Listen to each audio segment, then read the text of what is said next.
Now, I realize that I hate many things that the masses like. It's not a gimmick, and it's not a case of me being needlessly contrarian or iconoclastic. It's just my personal taste. And for what it's worth, I don't really care if you like any of the games and movies that I happen to hate or not. Are you a Final Fantasy fan? Throw a Final Fantasy gala for all I fucking care. Hire a bouncer who paints his fingernails and tell him don't let a single person in unless their hair is combed over one eye, and their pants are so tight if they farted their shoes would pop off. Go nuts, asshole. The world's your oyster. After all, we can't help but like what we like, and fuckers, I like Brütal Legend.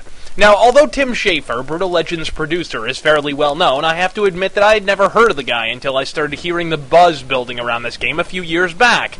Chances are, if you're a producer of electronic entertainment and people actually have anything resembling a clue as to who you are, then you have a personal gimmick, a shtick if you will. For instance, John Romero's shtick is first-person shooters that require 1/100th of your brain power to operate, and killing perfectly good studios by managing them poorly.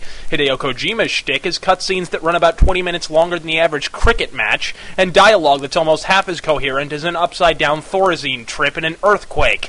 Warren Spector makes, and let's break out the finger quotes on this one, mature games, featuring choice and tinfoil hat-style paranoia prominently. Like I said, if you've heard their name, then they've got a gimmick. Tim Schafer's is that he makes very funny games. Sometimes pee-your-pants funny, sometimes very subtle, I'm fighting a flock of seagulls, oh now I get it type humor. But anyone who's played and enjoyed Grim Fandango or Psychonauts already knows that the man makes good games with unique gameplay and hilarious situations. Now, for those of you who somehow missed EA's obnoxious marketing of this game every 5 minutes on TV, Brütal Legend is basically an adventure game set in a world where heavy metal's over-the-top, balls-out, badass imagery was all real. Now, to people who are already adjusting their freshly pleated dickies as we speak, I can already hear a bereaved, "Shit's dumb, Holmes." To those greasy imbeciles, I boldly lift the finger.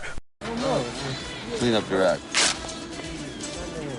Brütal Legend isn't for you, but then neither is calculus, musical taste, or contraception, so we'll just leave well enough alone on that one. To those of us who enjoy all things loud, demonic, and otherwise metalliferously meritorious, Brütal Legend is cooler than a wintertime enema from Mr. Freeze. What killed the dinosaurs? The Ice Age!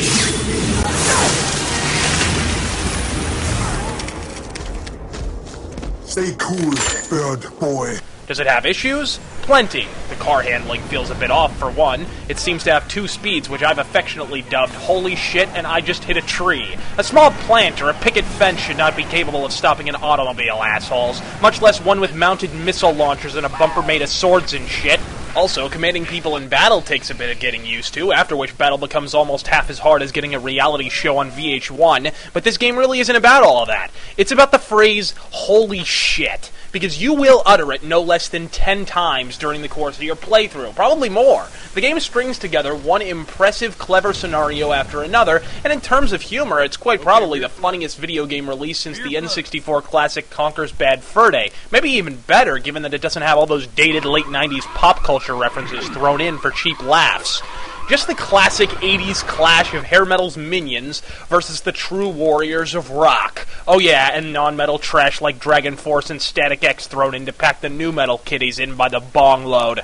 Oh well, Tim, nobody wins them all. Where Brütal Legend does manage to excel is in the voice talent. The obvious focal point is Jäck Bläck, and while I'd love to drive the murder Jäck Bläck in his sleep bandwagon, because in the words of William Shakespeare, yea, verily, tenacious D doth fellate many a bulging phallus, I really can't complain about the work he does in this game. He basically wins by not failing. For the most part, he shuts up, takes a step back, and allows all the other voice talent to really steal the show, and that makes the game stronger as a result. Ozzy Osbourne is damn funny in this game, and for me to be complimenting the man who gave us the mallcore mockery that is Ozfest, you know he really must have nailed his part.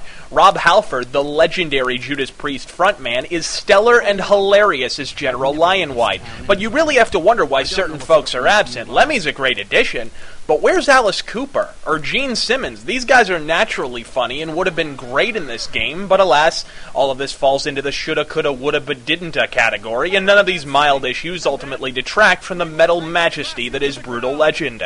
Now, I've already seen many needlessly negative reviews of the game, and frankly, I'm not surprised. Not because I agree with their points, mind you. After all, the day I agree with the journalism and broadcasting school dropouts over at IGN or Game Trailers is the day I happily sever my penis from my body and feed it to a ravening pack of hyenas.